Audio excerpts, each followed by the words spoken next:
بسم الله الرحمن الرحيم الحمد لله والصلاة والسلام على سيد الأنبياء وبعد فقد قال الله تعالى أعوذ بالله من الشيطان الرجيم بسم الله الرحمن الرحيم ومن الناس من يشتري لهو الحديث ليضل عن سبيل الله بغير علم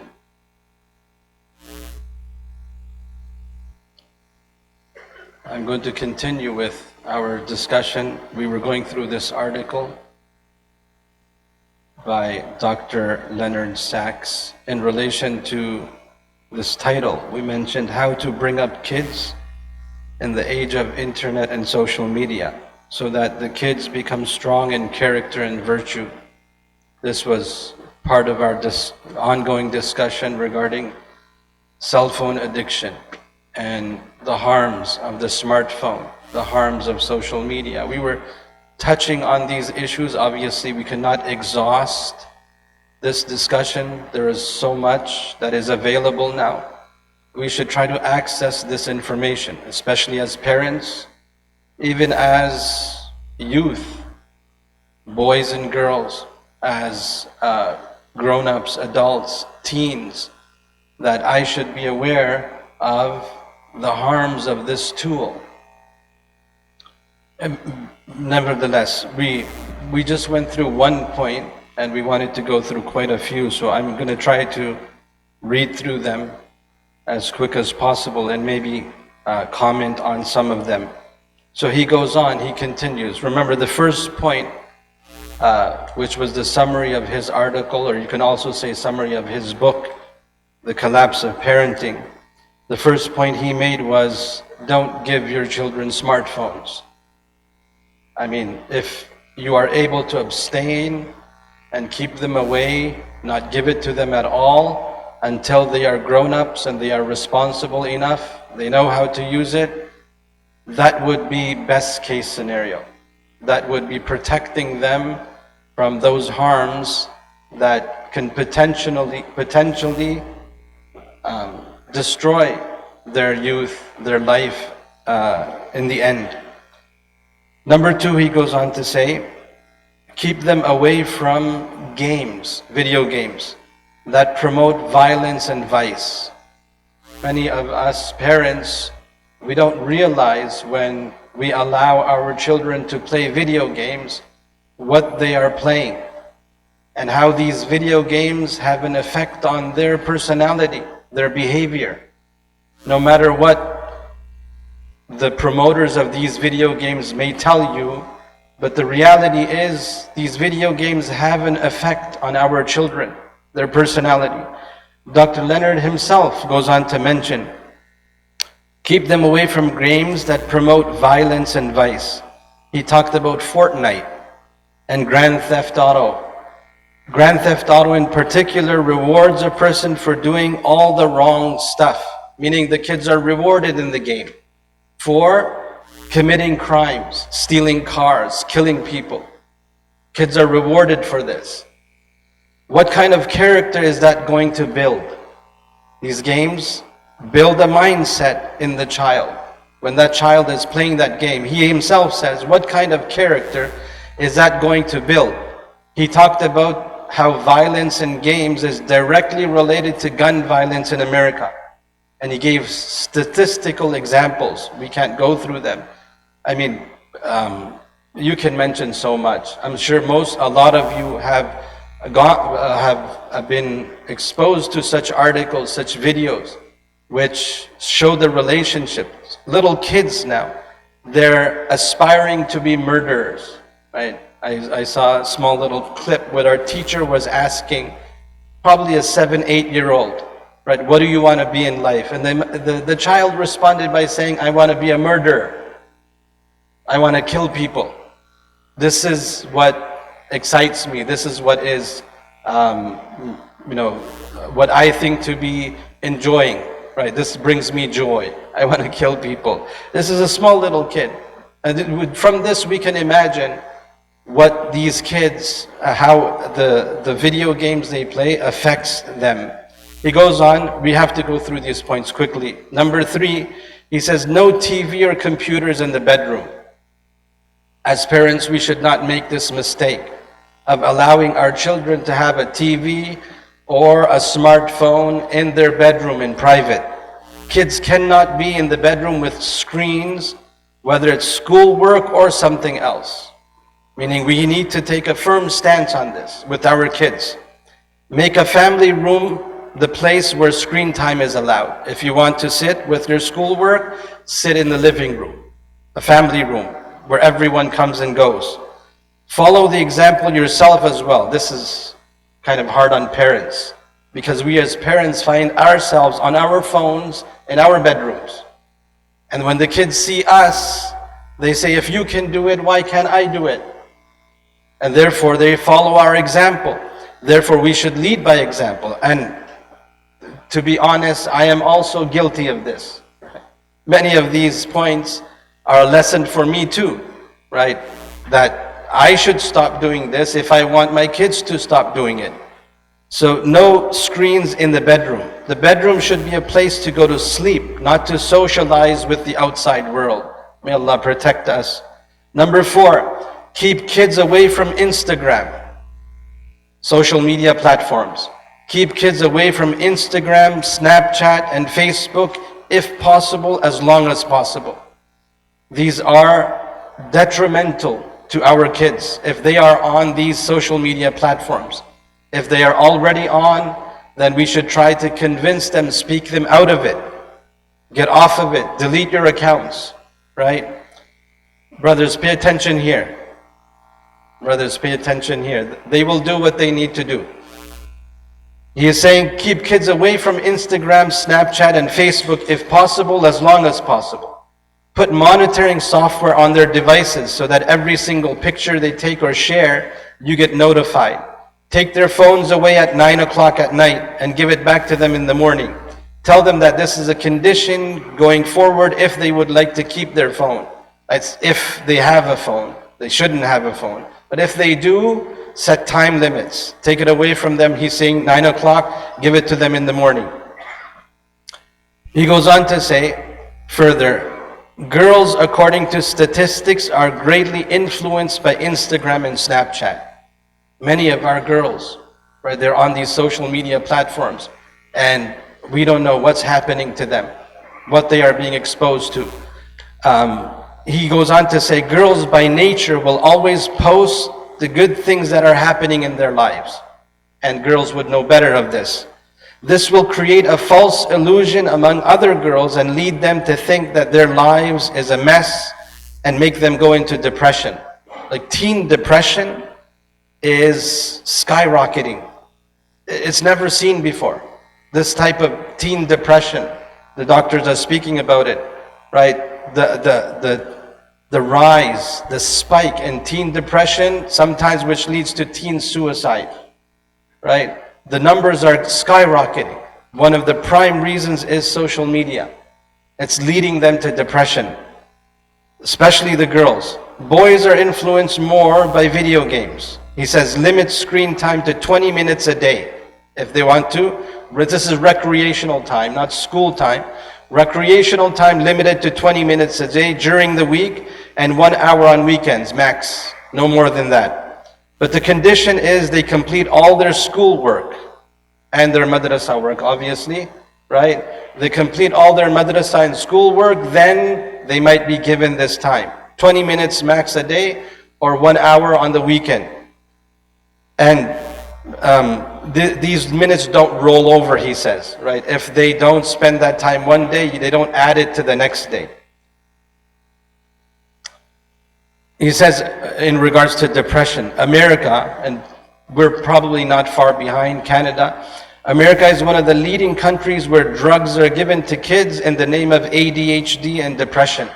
They're prescribed this medicine, antidepressant medicine. The statistics, he said, was the whole of France, the whole country, does not prescribe medicine for these disorders as much as they would do in one city, Houston. As much prescription they give in one city, Houston, they don't give that much in the whole country of France. He says any small issues with a kid, he is treated with antidepressant medicine. This is all destroying a whole generation. this medication that is being given to our kids, who fall into depression as a result. He says the biggest detrimental effect, number 8, of increased screen time or social media is the displacement effect, which means that the time they are spending on games is the time they are not spending on something useful. Further, another point he mentions, know what kind of music they listen to.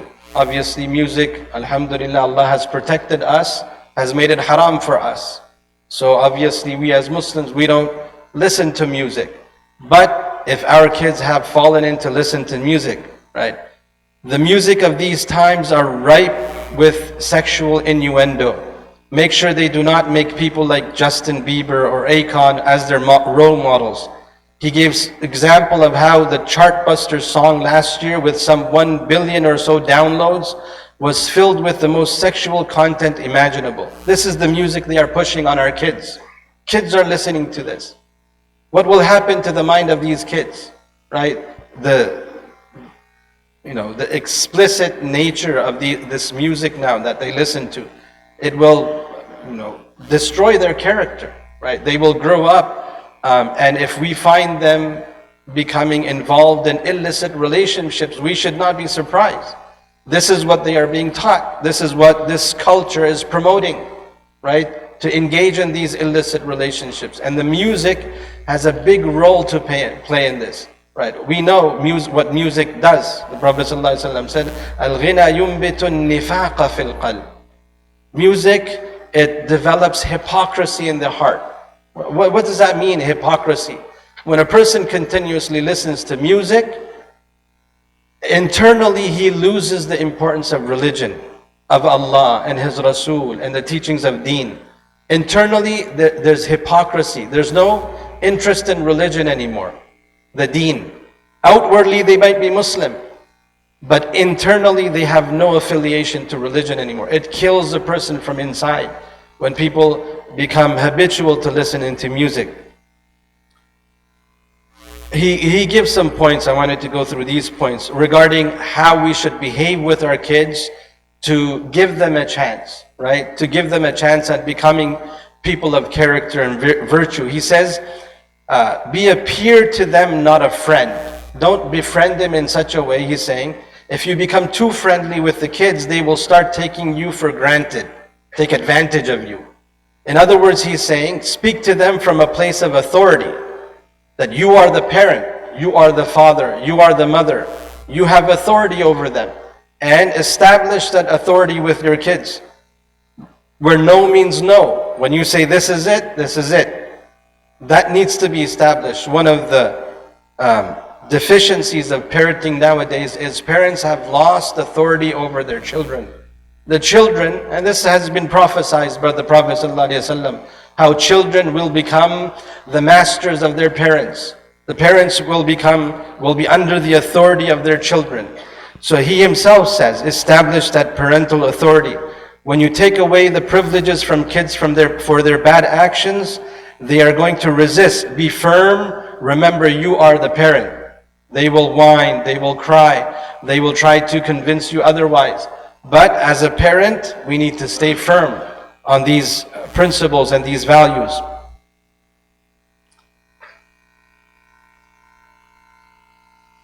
He goes on to mention, raise kids with humility, with humbleness. A very important characteristic. He says this can be inculcated by making them do chores at home, even though you can afford maids. He said that the typical thing that parents say is, my son or daughter is already so busy I cannot burden him or her. This is a very wrong approach and will make your kids grow up with a feeling of entitlement and selfishness. So make them do the chores in the house. Make them humble, right? Try to inculcate this characteristic of humbleness inside them.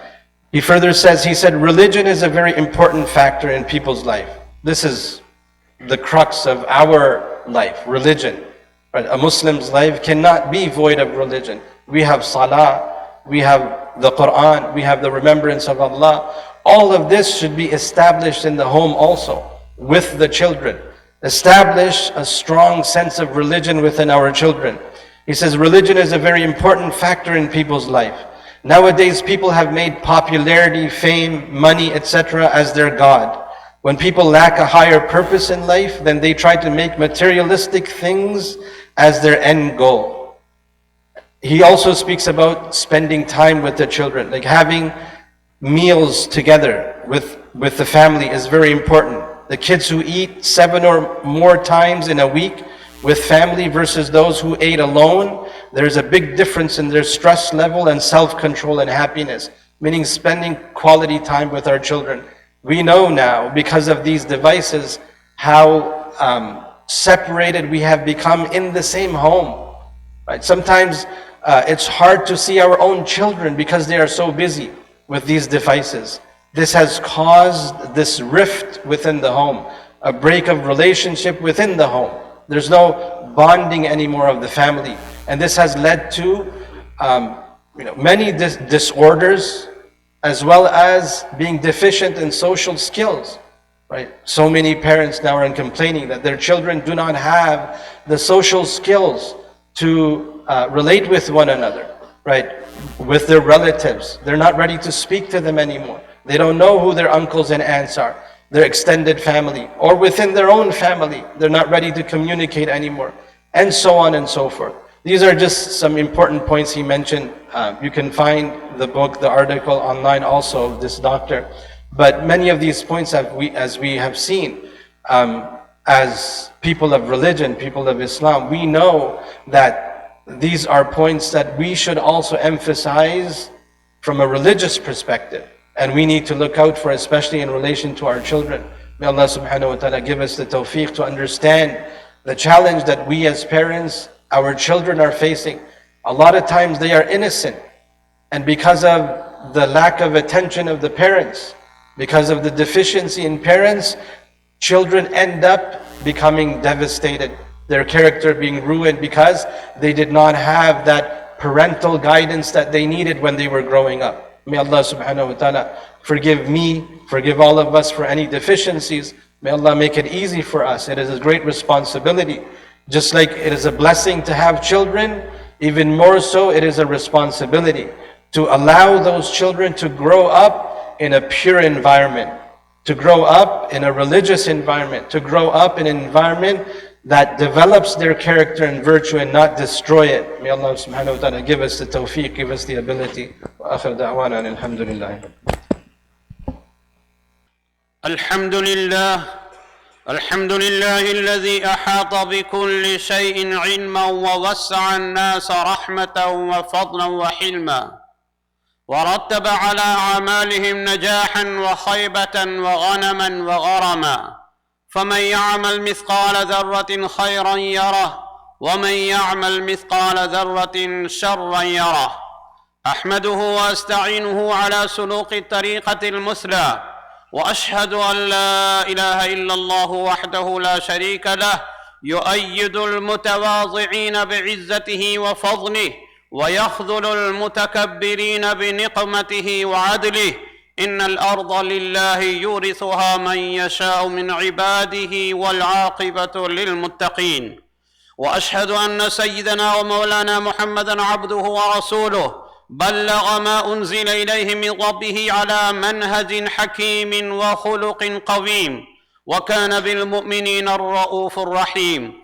صلى الله عليه وسلم وعلى آله وصحبه وأتباعه وأحبابه إن الذين آمنوا وعملوا الصالحات يهديهم ربهم بإيمانهم تجري من تحتهم الأنهار في جنات النعيم أما بعد فيا أيها المؤمنون الكرام إن أدب التواضع كما بينه كتاب الله وأحاديث رسول الله صلى الله عليه وسلم ما شرع وفرض على المؤمنين التمسك به إلا لما فيه من ثمار طيبة يقطفها المسلمون وينتفعون به في مجموعهم كالتحابب والتكافل والتآخي ونظافة المجتمع من الأمراض النفسية كالحقد والتكبر والأنانية قال رسول الله صلى الله عليه وسلم إن الله أوحى إلي أن تواضعوا حتى لا يفخر أحد على أحد ولا ينبغي أحد على أحد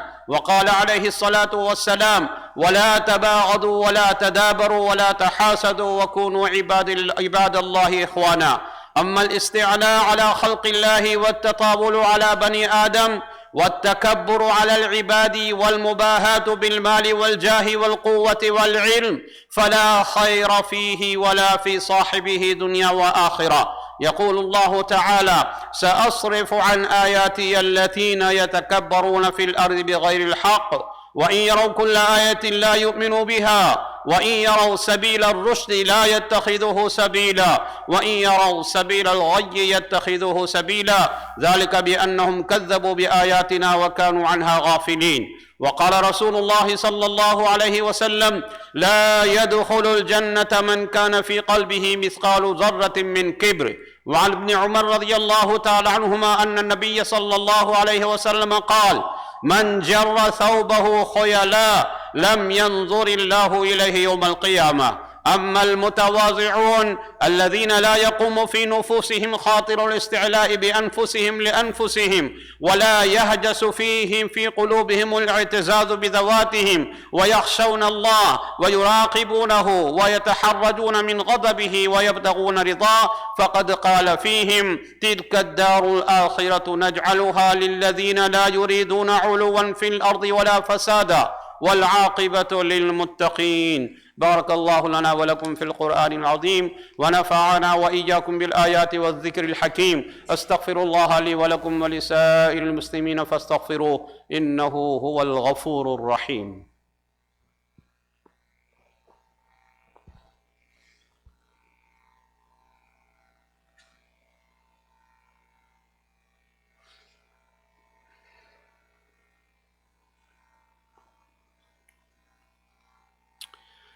الحمد لله نحمده ونستعينه ونستغفره ونؤمن به ونتوكل عليه ونعوذ بالله من شرور أنفسنا ومن سيئات أعمالنا. من يهده الله فلا مضل له ومن يضلله فلا هادي له.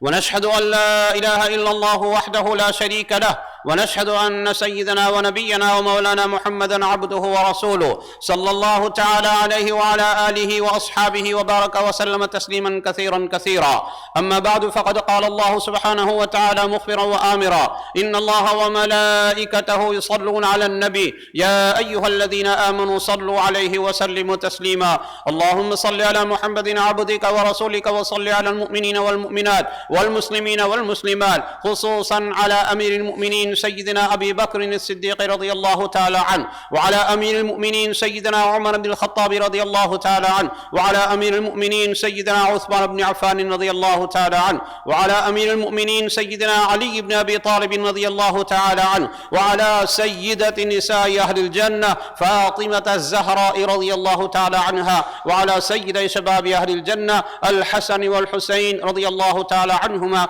وعلى الستة الباقية من العشرة المبشرة، وعلى أمهات المؤمنين، وعلى سائر الصحابة والتابعين رضوان الله تعالى عليهم أجمعين. اللهم أعز الإسلام والمسلمين، اللهم انصر الإسلام والمسلمين، اللهم انصر من نصر الإسلام والمسلمين واخذل من خذل الإسلام والمسلمين. اللهم اجعل بلاد الإسلام آمنة مطمئنة من كل البليات والآفات. ربنا تقبل منا إنك أنت السميع العليم وتب علينا إنك أنت التواب الرحيم برحمتك يا أرحم الراحمين، والحمد لله رب العالمين. أعوذ بالله من الشيطان الرجيم. إن الله يأمر بالعدل والإحسان وإيتاء ذي القربى وينهى عن الفحشاء والمنكر والبغي يعظكم لعلكم تذكرون. فاذكروني أذكركم واشكروا لي ولا تكفرون.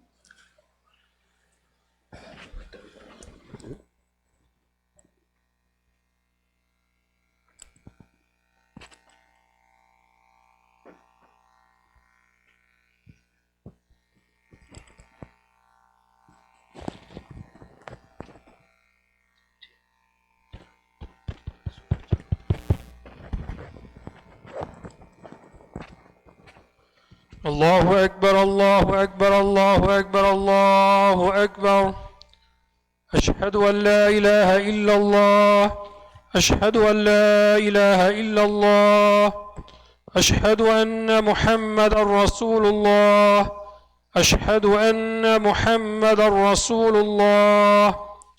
حي على الصلاة، حي على الصلاة، حي على الفلاح حي على الفلاح قد قامت الصلاة قد قامت الصلاة الله أكبر الله أكبر لا إله إلا الله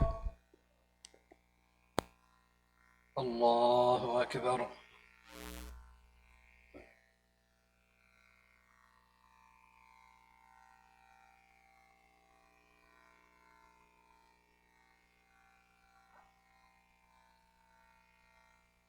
الحمد لله رب العالمين الرحمن الرحيم مالك يوم الدين إياك نعبد وإياك نستعين اهدنا الصراط المستقيم صراط الذين أنعمت عليهم غير المغضوب عليهم ولا الضالين.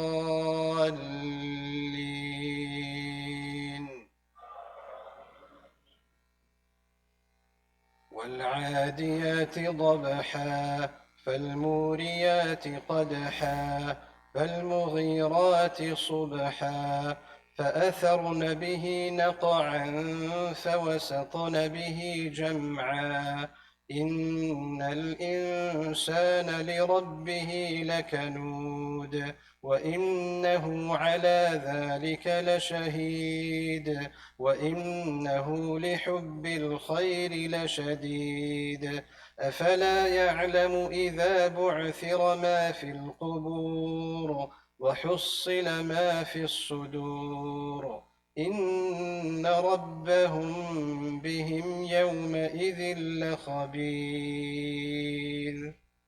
الله أكبر.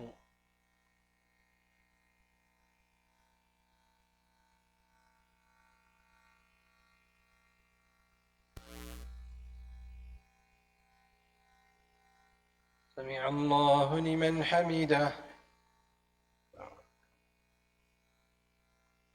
الله أكبر.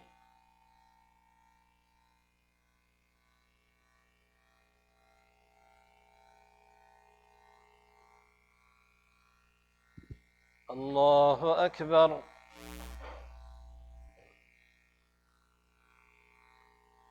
الله أكبر.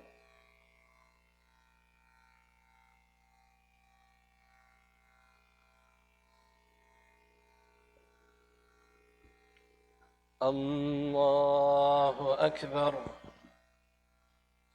الحمد لله رب العالمين الرحمن الرحيم مالك يوم الدين إياك نعبد وإياك نستعين اهدنا الصراط المستقيم صراط الذين أنعمت عليهم غير المغضوب عليهم ولا الضالين.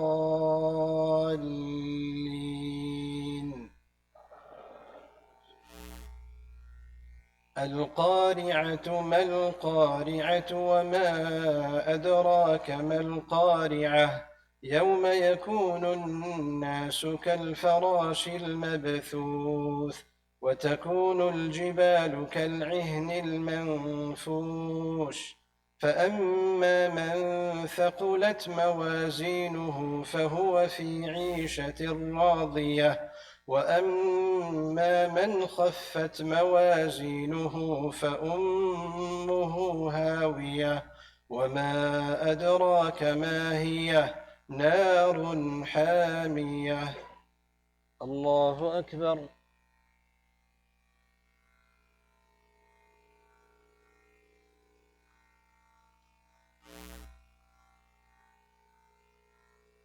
سمع الله لمن حمده. الله أكبر.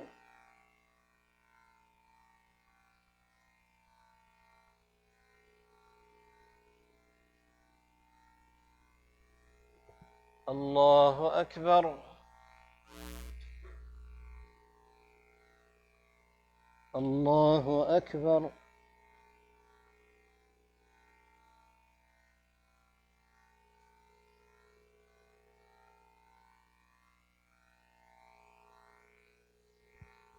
الله أكبر.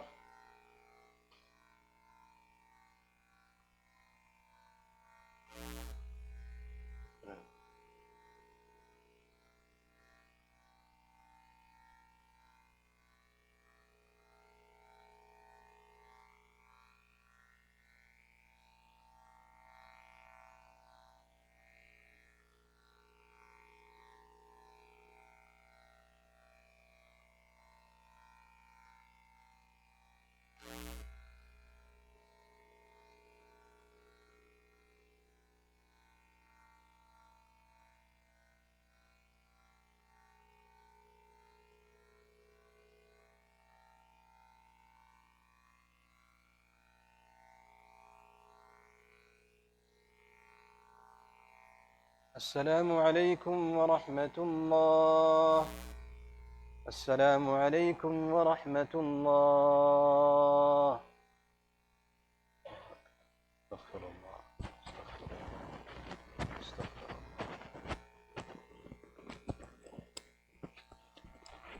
اللهم أنت السلام ومنك السلام تبارك يا ذا الجلال والإكرام.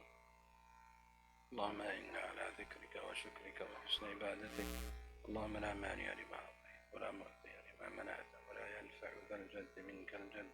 ربنا آتنا في الدنيا حسنة وفي الآخرة حسنة وقنا عذاب النار. اللهم إنا نسألك العفو والعافية والمعافاة الدائمة في الدين والدنيا والآخرة. اللهم احفظنا بالإسلام قائمين، واحفظنا بالإسلام قاعدين، واحفظنا بالإسلام راقدين. اللهم لا تشمت بنا الأعداء ولا الحاسدين.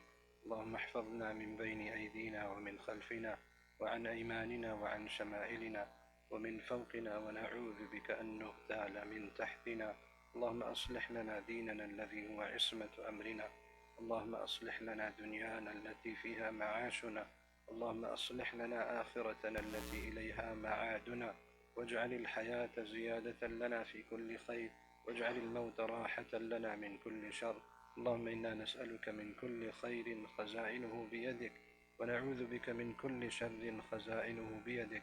اللهم إنا نسألك من خير ما سألك منه نبيك محمد صلى الله عليه وسلم، ونعوذ بك من شر ما استعاذك منه نبيك محمد صلى الله عليه وسلم.